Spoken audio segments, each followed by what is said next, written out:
Tragedy in Scotland as 8 sailors are still missing. A cargo ship overturned off the coast of Scotland this week. The vessel was found with the hull jetting up in the sea in a vertical position. A search operation was suspended Sunday night after an unsuccessful attempt. The Coast Guard rescue team and helicopter assistance had no luck finding the missing crew members. A tugboat has been positioned on the site in hopes that the missing sailors will be found. One of the Islamic State's top figures was found dead over the weekend. An Egyptian national considered a deputy in the Islamic State al-Habash force was found decapitated in Syria. This is the first Islamic militant in the group to be found killed this way.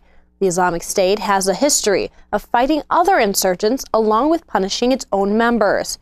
It was reported earlier last week that an unknown self-proclaimed police force had decapitated 4 men. These same assailants had also allegedly attempted to kill 2 ISIS members. At this time, there is no clarification whether or not this ISIS leader's death was caused by the group or an outsider. After a near collapse of the Iraqi army just last summer, officials say they have begun to rebuild.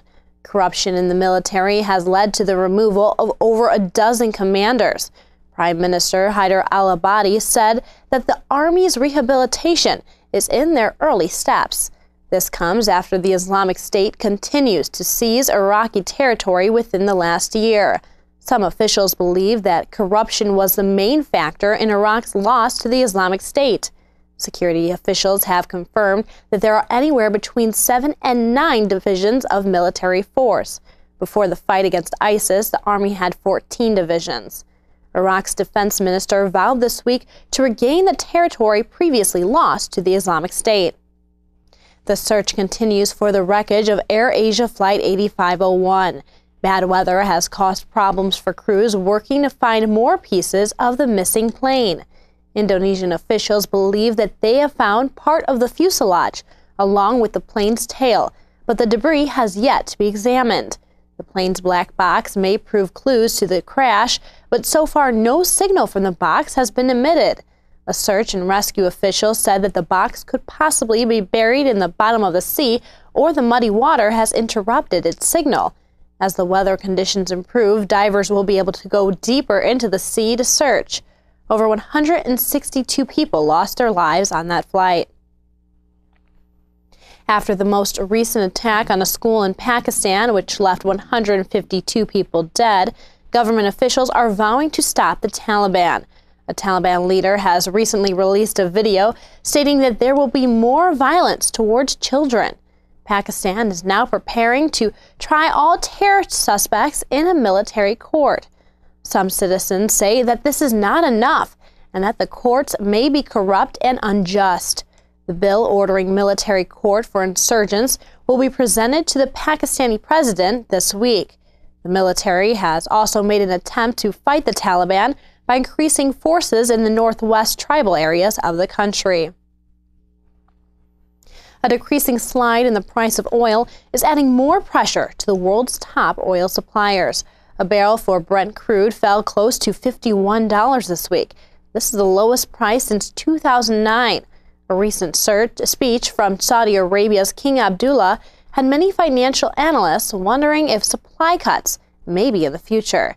The king said that they would handle the challenges they are facing with a firm will, without giving any exact intentions. U.S. crude fell even lower at $48 a barrel as shale supply production increases. Many countries are beginning to cut their oil prices, including Iraq, Iran, and Kuwait. A new challenger will face FIFA President Sepp Blatter in the upcoming presidential election. Jordanian Prince Ali bin al-Hussein is looking to step up as the next FIFA president. The current leader, Sepp Blatter, has served 5 terms, and Ali says it is time for a change.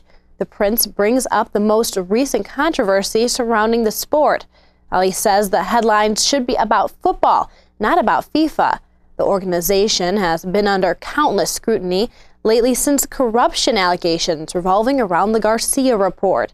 The document allegedly contains information regarding corruption in the 2018 and 2022 World Cup bid. Prince Ali was one of the first people to call for the publication of the Garcia report. Candidates for the FIFA election must declare their interest to run by January 29th.